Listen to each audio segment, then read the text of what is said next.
Alright, well, you're watching this video either because you're interested in getting a vasectomy or have a curiosity as to why I'm talking about this on my tech channel. Well, suffice it to say, the conversation I had with the doc during the procedure was all about tech. But in all seriousness, I'm about a month out, a little over a month out from having my vasectomy, and the information that I was looking up as to what to expect, even before going to the doctor for the first time for the consultation, was I think a bit extreme on either end. Either there were supermen that were going back to the gym and doing everything, going back to normal activity, let's just say, at 100% the very next day, and then those that just made it sound like some sort of horror movie. So I found that the more I read, the more indecisive I became, and just decided that too much information was not a good thing. But of course, in the end, decided to go with it anyway. So I thought making a video on the topic would hopefully help out other guys in the same position that are indecisive, and try to give an actual honest opinion of what to expect and what happens, so on and so forth. So let me first start off and say, if price is your first question, it is broken down into two visits. One is the consultation, and the second is the actual procedure. I believe in total I paid under $900 for everything. So that would be the price. All right. So the first visit was a consultation. So the doctor predominantly will ask you lots of questions, and I think most of them are really targeted at making sure that you understand that this is a permanent means, even though they'll give you statistics on reversals. They want you to accept it as something permanent, and most of all, make sure that this is something you want to do. Of course, for us, my wife and I, we've had 3 kids. My wife actually already tried a procedure, which was I forget the name of it. All I know is that it failed. It ended up closing one tube but not the other. So it was my turn up at bat, if you will. Anyway, after that, the doctor will, once he's satisfied, he'll examine you, give you any requirements and things like that, answer any questions you have, go over what he does or she does, what have you, and make sure that you're comfortable having everything that you need to make your decision, because they pretty much leave it up to you. You're not obligated really to go on with the procedure just because you go to the consultation. You're still going to pay for the consultation, which that part of it, I believe, is like around $100 or something like that. But you will be able to, you're fully ready to say yes or no. Then after that, you schedule. If you decide to do it, you pretty much go for the procedure. And the procedure, at least for me, was 1 incision, and it was within the doctor's office. And basically, from what I recall, there was no real dietary anything asked of me. Nothing real special. No, I mean, I just pretty much woke up and showed up. I think that when I got there, they made sure I urinated and everything like that. And, if I had to go to the bathroom, stuff like that I did do before getting there. My wife also came with me, so if that's a question that you may have, can someone be in the room with you? My wife certainly was. The way the room was set up, there was just chairs, and then of course I was on the bed there and stuff like that. So I mean, they didn't really have any issues with that aspect of it. So the way they started was you get an injection to numb you on each side, essentially. And this was one of the things that I had read on the internet that a lot of guys were talking about. It was painful, so on and so forth. So I was really nervous when this was occurring. Excuse me. And so when he started on the left side, I actually commented. I said, I didn't even, he had said, okay, that's it. I didn't really feel it other than a slight, just like slight pressure, like someone's touching your skin. On the right side, I felt just a little, but again, it was pressure. It wasn't painful.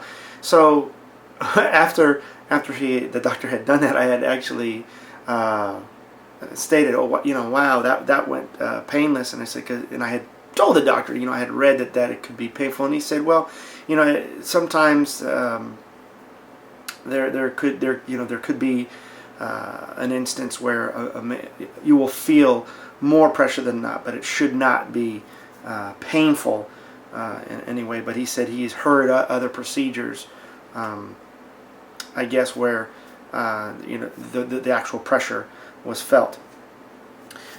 But doing it for me, there was nothing. I think it was really simple. I really didn't feel much of anything at all.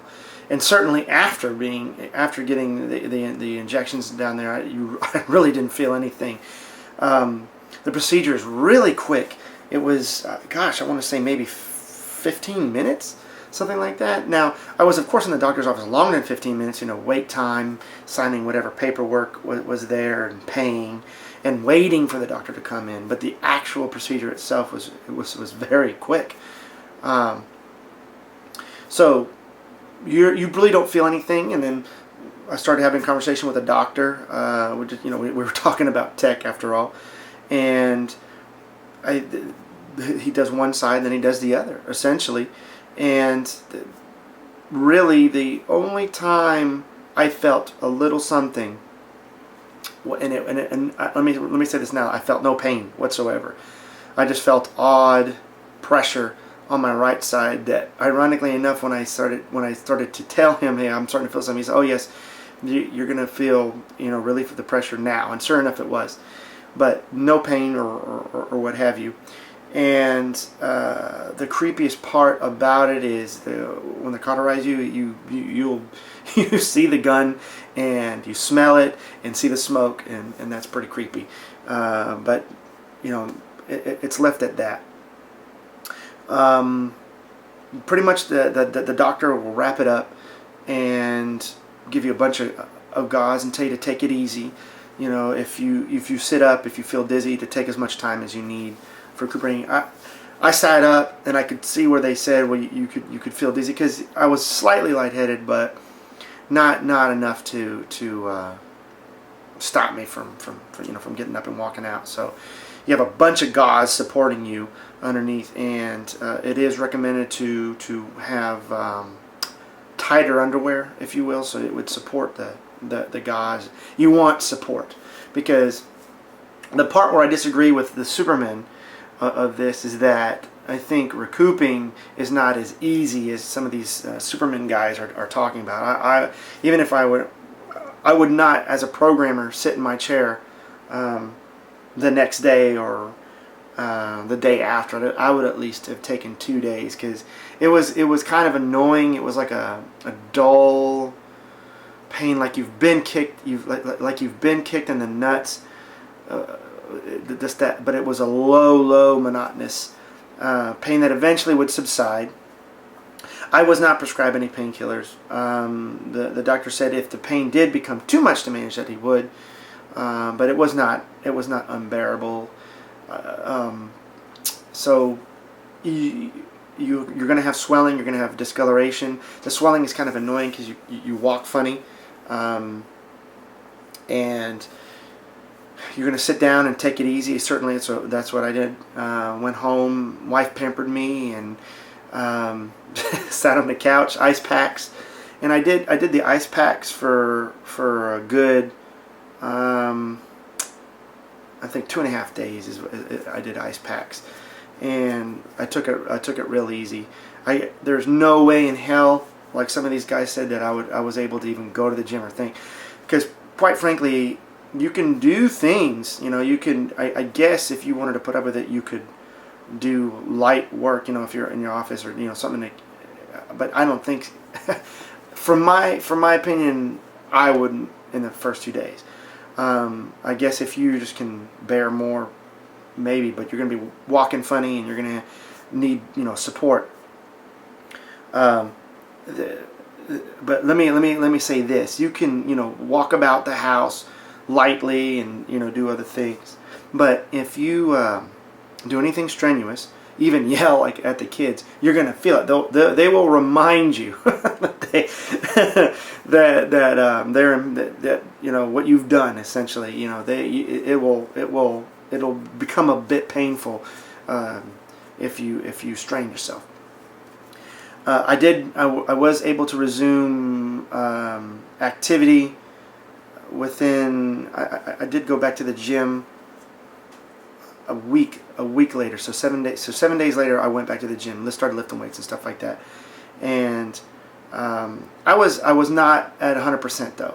It took a good 3 weeks, I would say, to be absolutely 100% full on with real strenuous exercise and stuff like that. So I did take it easy.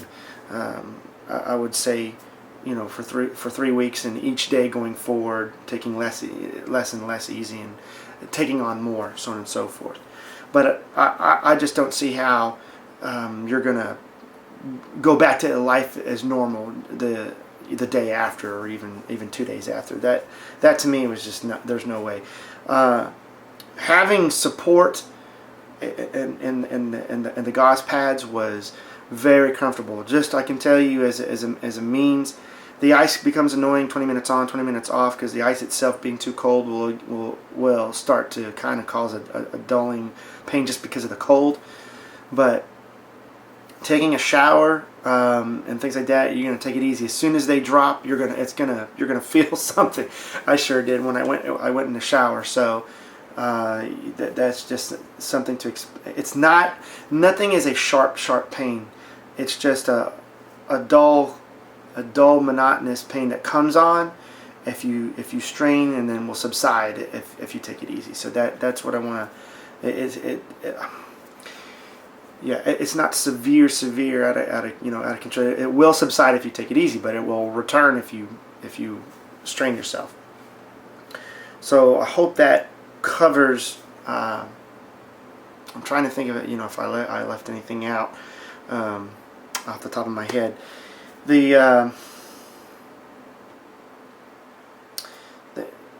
As far as that you do submit a semen sample 3 months later, and probably the most important, having sexual relations afterwards. The doctor told me within 3 days, if I felt fine, it was fine, and I would say that's pretty close. You're not going to be balls on being able to do hardcore, but you can certainly have sexual relations. I didn't find it really to be an issue, and